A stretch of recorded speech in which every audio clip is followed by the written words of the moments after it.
Sorry guys, little technical issue, and we're back. So Tina, talk to me again. Thank you for taking the time to chat with us from your sanity. Yes, from my This is your sanity in your restaurant, right? In your cafe. So tell us the story about like Bagels and Bark. I know, obviously, I know, but your background is not restaurant. It's not bagel. It is cooking, obviously, because as a Greek woman. There's always cooking. There's always an enormous amount of cooking. There's always cooking in a Greek household. Yes. So tell us about your background, how this came about, and then we'll get into like why bagels. But my career is finance. Yeah. I was in corporate finance for 17 plus years. Oh my God. Okay. And then did public finance for another maybe 10 years. Okay. With the big fives, right? I worked for P. Weber. I worked for Deutsche. I worked for Citibank. What is the big fives or the big 10? What do they call it? They change like every other day. Right. We're lunching with someone all the time. A long laundry list of what I did and where I've been. So after public finance, I started reevaluating my life and thinking what I really want to do. And it wasn't being in finance. Yes, it paid the bills. Yes, it made good money. Yes, the whole 9 yards. But was I actually happy? Right. And the older we get, money is not that it's not as important, but happiness is way more important, and your sanity is way more important than anything else. Yeah. So then I started reevaluating my life and saying, you know what? I think I'm going to open up a coffee or bagel place. Right. I didn't want to do a restaurant because restaurants are a very big feat and have a very, I guess, a big failure rate, as you say it. It's 50%. Right. And I needed to get a handle on it. So I thought something smaller would be better for me to be able to control it, to be able to learn from it and move on from it. Whether I decide to make it go bigger, that's a decision that I have to make later on. But right now, I felt that I could be able to control it. Yeah. Started doing research. Always cooked. Even when I worked long hours, I always cooked for my family all the time. Yeah. I would cook the night before for meals for the next day. Right. No matter what time I came home. I would come home being at 9. Being a career mom, right? Absolutely. I'd come home at 9 o'clock at night and I would start, cooking for the next day, and my husband would be like, "Are you crazy? What the heck are you doing?" Her husband's also Greek, by the way. And I would be like, I have kids and I have a family and I gotta cook, and it actually used to de-stress me. Right. So then when we started thinking about the idea and started saying, what am I gonna do? I did come about with the bagels, and I did say, you know what, in order for me to understand bagels, I tested bagels everywhere.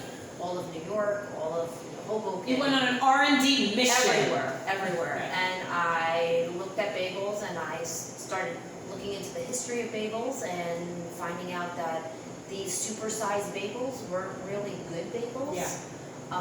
Where they became supersized, I have no study. Right, because the history is not. Right, it came from a result, as many of you know, from the Lower East Side tenements. And it's a Jewish. It is a Jewish bread. Right. And it was always a harder, smaller bread. Right, it was because of the result of rationing, of starvation, they created this. It was never this ginormous piece of nothing. Right. So I said, I'm not going to make the traditional ginormous piece of nothing. I want my bagels to taste great. I want them to be clean. I don't want to put anything in there. I don't believe in food coloring. I don't think anyone should give food coloring to anybody, let alone children. Right. So I said, if I'm going to make something, I have to learn where it comes from, and I want it clean. I want the 4 ingredients that need to go in there, and that's about it. Right. So I started working with someone in a test kitchen, and she helped me pin down my recipe of what I like and what I don't like. And then when I felt comfortable with it, I said, okay, now it's time for me to look at spaces and open up. I'm ready. Right. And this used to be the Weehawken Election Center for Mayor Turner. And what a coincidence, in lieu of we just coming out of an election. Exactly. Or as I like to call it, excuse my French, a shit show. Because regardless of what side you're in, Exactly. It was a little bit of a shit show, guys, but that's here and there. So this happened to go up on the market. I called them up and said, this is what I'm thinking about doing, a bagel and coffee place. And I did grow up in Weehawken. I'm born and raised in Weehawken. I'm born in a hospital, no longer exists anymore. Right. And I decided to stay here and raise my family here because I think Weehawken's really still a great place. A small, close-knit family place. It is. Love it. It's the suburbs. I always say it's, sorry to interrupt, but I always say this place is amazing, and I've obviously got to know it more as I'm quarantining here, but it's the suburbs in the city. Yeah. Because you walk out in Weehawken, regardless of where you are, and it's tree-lined streets. Yep. Most of them are Victorian homes because obviously we're in Metro New York, so we're very old. Everyone knows Weehawken from the Hamilton and Alexanderburg or Bagels. So everyone's like, oh, those who don't know Weehawken, they're like, oh yeah, Hamilton. So thank you, Emmanuel Miranda, for that. Because everybody knows us, and you see the buses here. Absolutely. So yeah. So then when I decided, I said I want to do something in my hometown. Yeah. We don't have a bagel and coffee. No, we don't. All our lives we've been traveling everywhere for bagels and coffee. And I was like, you know what? I'm going to open up here. I'm taking a risk. I'm going to open up this place, but I'm going to do it the way I like it. Right. People were always like, oh, it's too small. You need more seating. And my it's about quality, not quantity or size. And my gut was saying to me, you know what? Don't open a big place. No. Less seating's better for you. Yeah. And like I knew the COVID was coming down the pipe, because if we had more seating, we would have had to close completely. Right. So when we opened, when we renovated this whole place, I mean, kept the ceiling, as you could see. Yeah. Ceiling's The ceiling is beautiful. It's tin. Yeah. And kept the lighting. The lighting is this is original lighting? Yeah. Really? We just sandblasted them and rewired them, as my husband's an electrician, so we rewired them and sandblasted them. And everything else is the same as the traditional lighting. Which is obviously was cost effective, right? From nice lighting, especially something like this replicating. But I mean, to be original just keeps it more authentic. Right. Keeps the history going. Yes, no, absolutely. And I love you have the water tower. You can kind of see it behind Tina. So Weehawken's like monument is the Weehawken Water Tower, which is really beautiful. It's a historic building, and I wanted the water tower here. I wanted a tree to be in my mural, and my mural artist, Marianne, and she's from Weehawken also. We decided to do a communal tree, so we put the water tower coming out of the tree as people come in and visit us, and then the butterflies are for my dad.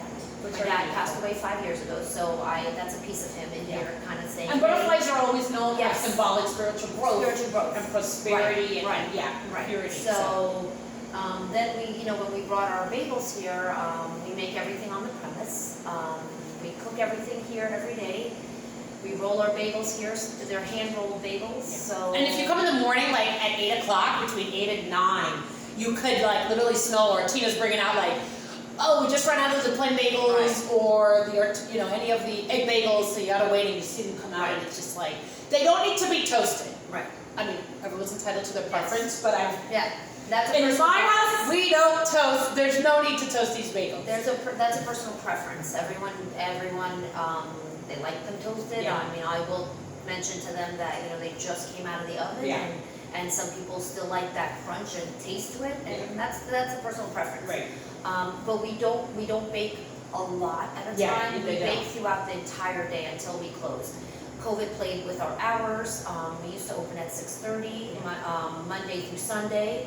But because people work, our day starts later, so we open up from 8 to 2. It works for us right now. Will that change? We'll reevaluate that once life starts coming back to normal a little bit, but right now it's still not normal. So our egg bagels, let's get back to normal healthy eating. Our egg bagels there's no coloring. So no matter how many eggs you put in an egg bagel, it'll never get that yellow color like everyone's used to. Right. Like there's a lot of, even the whole wheat bagels out in the real world, they put food coloring in it. And I refuse. That's why you'll see my whole wheat bagels very light. Because I don't put the food coloring in it. Our egg bagels are, for the coloring, we use turmeric.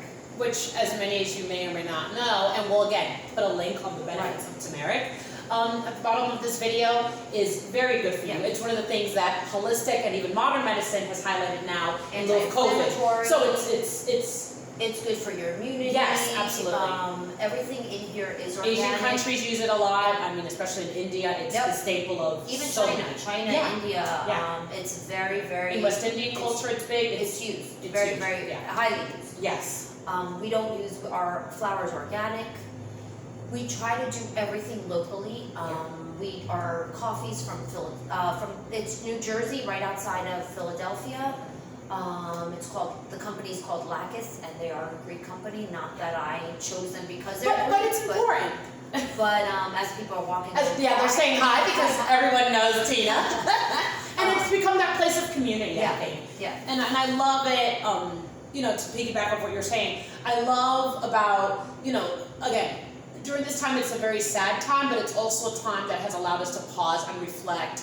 And, before we would always support our local businesses, right? Whether you have a brick and mortar like this or something like Weehawken, which is a mobile company like we are, like I am, but it's come to community. You get to now not just like, oh, Tina, can I get a bagel? You gotta go. Now we get to talk about it and the food, and it's almost like you get I remember when the whole craze of farm to table. You get to experience what you're eating, and because we do have those extra 2 minutes, even though, because you're not commuting. So it's just those little nuances that now we just get to appreciate more on a local, with our food, with how we interact with people, how we interact with our community, with our family. So you really allowed us, and because everyone knows Tina just because she's a native Weehawkener, it becomes a really nice place, and she has a beautiful layout, which you guys will see later, outside that her husband and her family and friends built. So there's like a little garden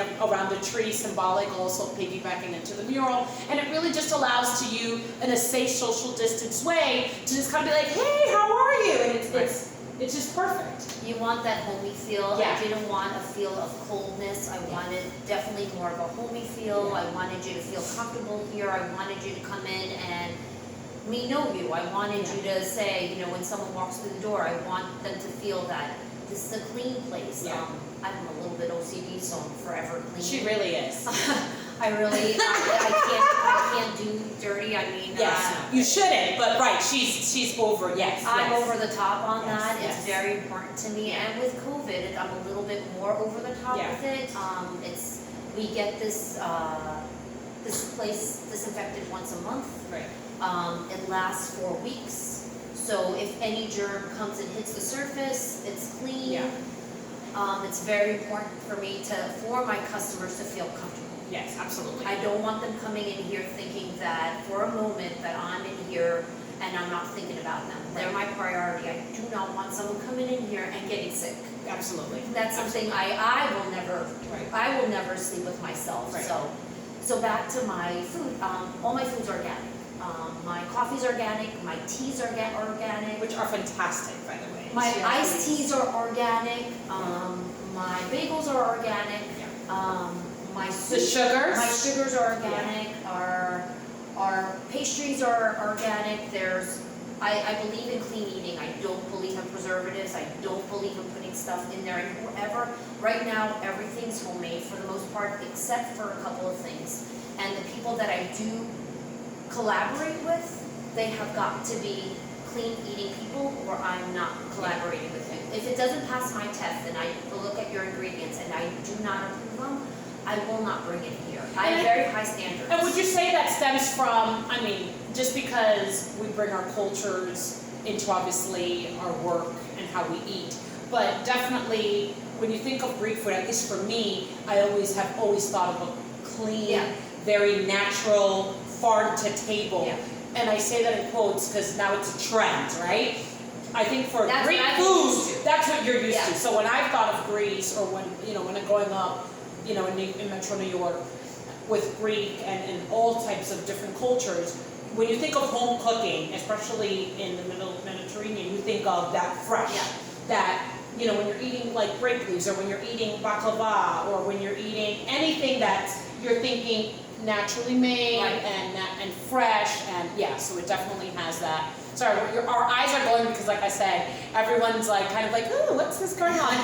It's a community space, right? Her neighbors, my neighbors, colleagues, friends. So, and the camera's facing right behind so everyone can see. So, Correct. It's a community event. Exactly. For spectators. Absolutely. So it's really cute. So go ahead. Yeah. So my mom makes the Greek apple cake. It was amazing. This woman is, bless her soul. We used to fight over it at home. When I decided to open up the place, I said, hey Mom, you up for making apple cake for the place? And for my shop? And she's like, absolutely, no problem, let's do this. I don't think she was up for people like me saying, so can I get like half the cake? And can I get 2 cakes for my husband's birthday? Right, exactly. Or Derek was like, my husband's birthday, can I get a cake and 4 slices? She probably was like, I didn't sign up to make 40 cakes a week. Exactly. And Thanksgiving is coming about, and I have customers saying to me, can she make me a cake for Thanksgiving? I'm like, wait till I break the news to her. She'll be like, what the hell? And this woman is like this petite Greek woman Nothing. who I think she should be the head of the CDC because she should run for office. She is a no-joke Greek mom, like the cutest thing. Like everybody loves her, not even those of us who may not have known her forever, like some of the customers here. But she is like no joke. Like forget about COVID in the sense of like, she's like, don't come near if you're breathing. Right, and that's how I think that's where we got the OCD from, is because my mom's family has been like OCD probably since the beginning of time. So that's how we're crazy clean like that. Yeah. So, but she's just amazing. I mean, and I love it because we posted it today. Obviously, we always like to post, not to interrupt you. It's this nice, fluffy, especially that we've all become a little bit more conscientious of not just healthy eating, which this is a perfect example of good and healthy, clean eating, period. But the apple cake, it's nice and it's fluffy and you don't feel like, oh my God, it's not sit in your stomach. Just like my bagels. My bagels don't sit in your stomach. They don't. Yeah, because I don't put any of the other junk that everybody else puts in. And they're not like full of yeast and a lot of like, they're just sitting dough that you're sitting there and it sits like a lump in your, like even people that come here, I will say to them, they'll say, well, bagels sit in my stomach and they hurt my stomach. And I always say to them, you've never tried mine. And I know that people say, oh, mine's are the best, but no, these are very good bagels. And I always say to them, I'm not tooting my own horn, but try them. And then come back and tell me what you felt when you eat them. And can I tell you, I've also had, again, piggybacking to Weehawken and other towns in the tri-state area, but for the purposes of sticking it to particularly talking about Weehawken, we are a place that we're very blessed. We have some amazing people within the food and industry, affluential writers, critics, from New York Times to the Mama Papa blog here. So we have people that really know food that live in this community, whether it's short term or long term, that we know, and even that we don't know that come in there. So they really know food. I mean, we have Emmy Award winning chefs that live in the area, whether it's here in Weehawken or neighboring Hoboken or Fort Lee. And they know food, and they come in there like they're really great bagel. Our very good friend, Derek from the Freakin' Rican. Hi, Derek.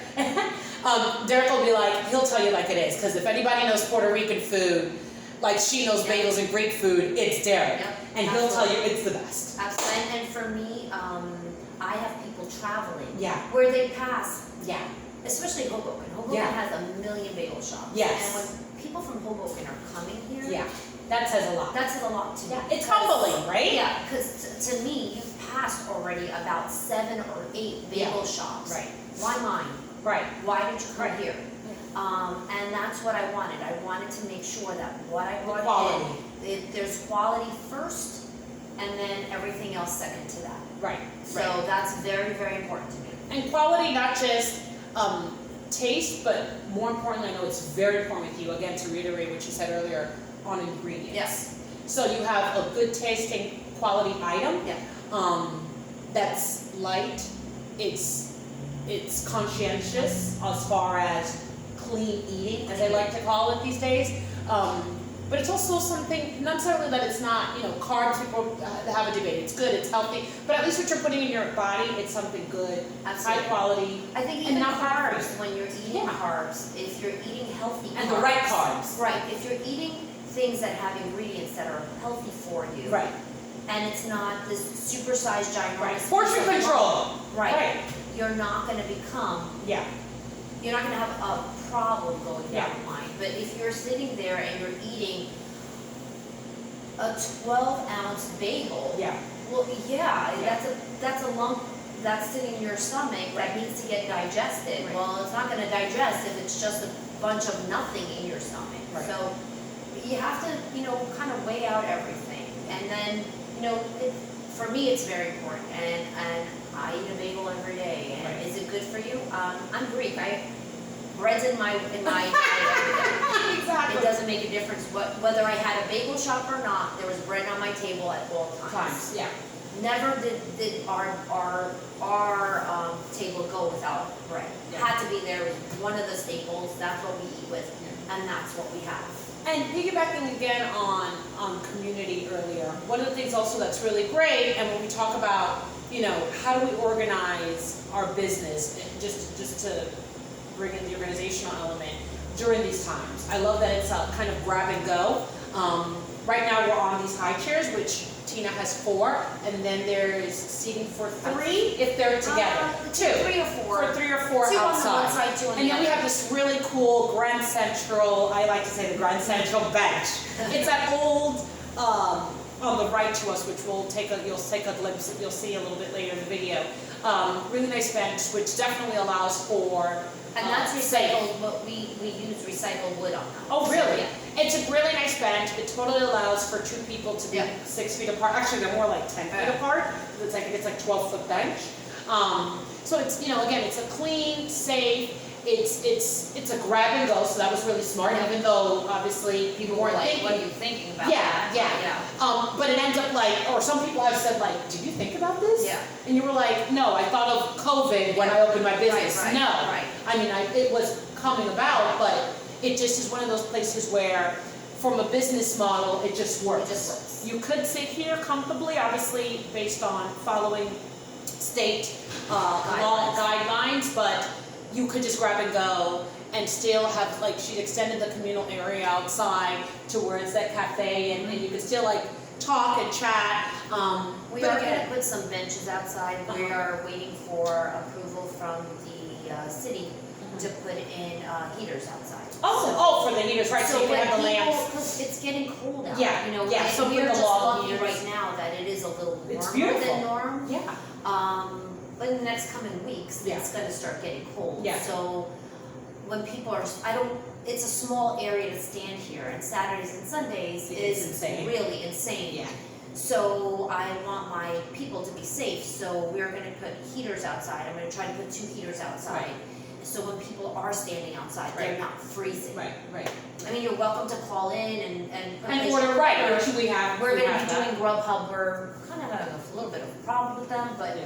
as soon as, they get my menu right, because it seems like every time I send it to them, they're putting in just 5 different things that doesn't make any sense, but whatever. It's perfectly fine because we're in an area of, we had to record Zoom. Technical issues are at a all-time Yeah, high. all-time high. Because All-time high. everybody needs to. Absolutely, Right. I agree, they're short-staffed, and I get it, and so on and so forth, so we are gonna be putting out, heaters out there just to make sure that my people are safe. I Yeah. don't want my customers, God forbid, someone having an compromised immunity. Absolutely, And coming absolutely. in here and catching something, or thinking I'm not gonna go there because I may Right, catch right. something. So I'm trying really hard to And I think that people are very. make them feel comfortable. Yeah, but I have to say, not to defend, I mean, I've been here when it's packed and everyone's very, very, at least in Weehawken and our surrounding communities, Union City, is very conscientious. I agree. And when they see that there's a couple people, even though she has a very nice sign outside saying, please stay outside, there's an automatic turn on button that everyone just stands outside, and we almost like to turn Right. outside, so I mean, it's becoming like the 6 feet apart cafe, not to Right, change the absolutely. name, because I've been outside and just chatting with neighbors, friends, colleagues, or people that are passing by, or vice versa, like, hey, Noel, oh my God, how are you? And so when you bring the heaters, that's going to be Yeah. fantastic, Yeah. because now you're like, okay, people, Now you can actually sit there. right? Or they're going to be like, okay, I can't have 40 people here, even though you can also Exactly. you're socially distant, because Exactly. it just has that sense. And speaking about community again, I love that you don't just bring your own ethnicity, but that you also are big on bringing in other cultures, and like I said, we're very blessed to have a multicultural community here. One, two, some talented people that live in our in the neighborhood and surrounding neighborhoods, including these amazing gulab jamun donuts, which are from India. Yes. From a fellow. Does she live in Weehawken? She lives right down the block. Okay. Really. She lives on the Union City side. Okay. And she's right down the block. Right. And she's been my customer since the beginning. Right. And we were talking. And these are amazing. They're like with rose water, and it complements so nicely. And rose water, saffron, and they're so light. And it's clean eating. Yeah. She's another one that does everything clean eating. Yeah. Everything's organic. Everything is. Yeah. And some of her, actually, I'm bringing in some vegan ones where they're coconut. Okay. Are some of the bagels vegan or all our gluten-free? bagels are vegan. The Okay. only one that's not vegan is the egg and the French toast. Okay. Because they have eggs. Right, of course. Yeah. We started bringing in gluten-free bagels. Okay. They're from a company. She makes some. She used to be in Jersey City, but I guess it didn't work out. So she's at a bagel shop up in Paramus. Okay. And it's called Woo. Okay. WHOA. Okay. And they're gluten-free. So do they have a lot of give? They don't. Right. It's a gluten-free bagel. It doesn't have the gluten in it to have that softness. It's a little bit harder than. Okay. Bless you. Excuse me. But yeah, it's a little bit of a harder bagel because it is gluten. Right. There's no gluten in it. Right.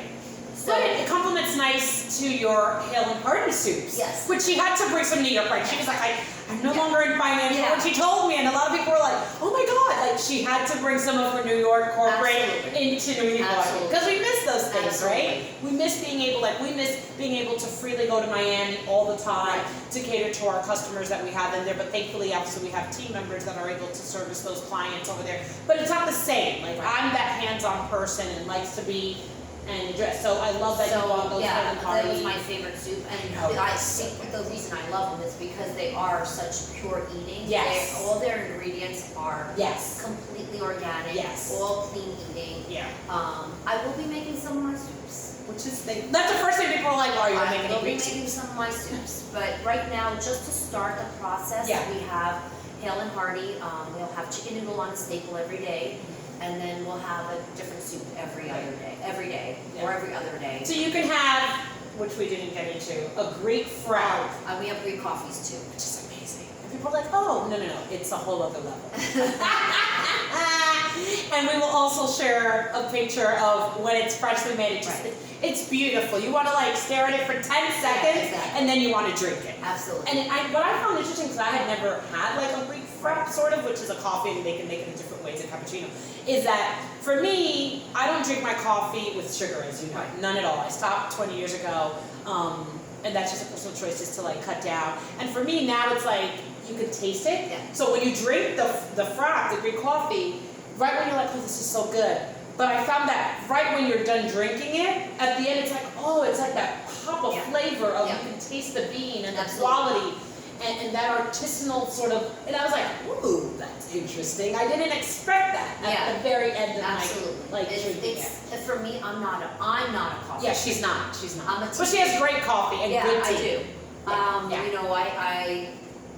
My husband's the tester of coffees, and he's a coffee drinker, and we tested coffees probably up the East Coast, and we came out that they were probably one of the best coffees. It's a very smooth coffee. It doesn't leave it doesn't leave an aftertaste at all. It goes down very smoothly, and very, very, very good coffee, I think. Yeah.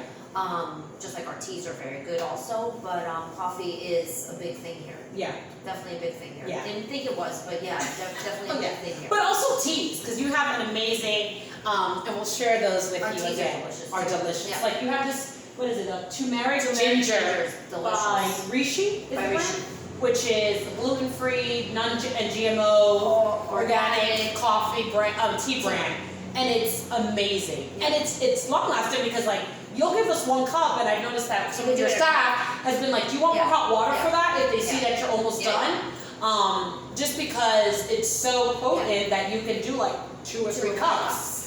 Which is another nice thing that I love about your shop. They'll just go and be like, it's not about the money, it's about you know, hey, we'll give you another cup with hot water and you can reuse Yeah, the tea bag. I'm So not you're big on here. the repurposing Right. cycle, obviously keeping now Yeah. it's limited because of Yeah. new CDC Right. guidelines. But Yeah, I'm that not is here very nice. to rip off my No, customer. no. I want my customers coming back. Right, longevity, Right. not one Absolutely, time. it's not a one-shot deal. Right. Hey, they're here, let me steal from them, let me get everything I can from them. Right. And let them leave. That's Yeah. not my purpose. My purpose here is to keep my customers Yeah. and keep them happy. Right, which I think that piggybacks from the point of shop small, guys. It is very, very, very, very important now than ever. And I think that, again, this time has allowed us to look at our local little shops in the area because now we are home, right? And even those people who don't have the opportunity to work from home just because of the nature of their business or their work, it still allows you to just sort of like assess and look at your neighborhood and really see where you can play a part or not play a part in, you know, indirectly you can play a part or directly. But yeah, no, Tina, thank you so much again Thank you for very taking the much. time. I love, again, it's Bagels on Park in Weehawken. Again, we'll provide the link Oh, to and our it. holidays are coming up. Oh, and the so holidays are coming. So we're gonna talk about that right now, yes. So we wanna wrap up before, but no, not really. We do have catering, we do Yes. cater, so you just put your orders in and we can cater your breakfast, cater Yeah. your lunch, whatever is good for you. Obviously, we're not open for dinner, but Right. lunch and breakfast. Breakfast and lunch are definitely an option, coffees and Yeah. whatnot, so Yeah. that is definitely something that we do. Yes. So we will talk about now and segue into and we'll show you a little mini sample of those coming up on Tina's like top 1 or 2 tips for the holidays. Right. On how to use with bagels, bagel chips. We'll talk about a little bit of how to organize your food just to maintain it better, for better organization, for better preserving your food, since obviously, you know, we do have to be more conscientious of our cleanliness and how we do things, which we should regardless. But we know obviously we need to conserve our dollars because that is a question for a lot of us. We're very Absolutely. blessed, Absolutely. but there are a lot of us that aren't as blessed. Right, But even absolutely. those that are, we should still watch our pockets. Absolutely. So we have some great tips coming up from Tina and I on how to do that. Thanks so much, guys, for watching your chat. Stay safe, stay strong, and more importantly, stay organized. Thank you. Bye. Bye.